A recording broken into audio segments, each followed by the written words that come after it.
সামনে দাঁড়িয়ে ক্যামেরাম্যানের সামনে দাঁড়িয়ে থাকলে ঠেলা দেবে, সরে যা, নাহলে এক্ষুনি লাইট নিয়ে ধরিয়ে দেবে, নাহলে লাইট ধরিয়ে দেবে কিন্তু এক্ষুনি।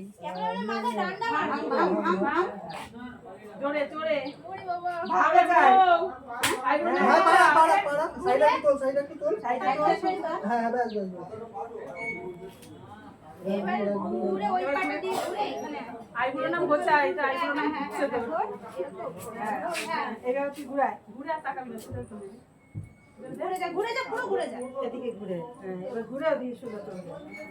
হ্যাঁ বলা আমার আইবুড়ো নাম বুঝলো হাট ওটা পুনর পর রেখে দে।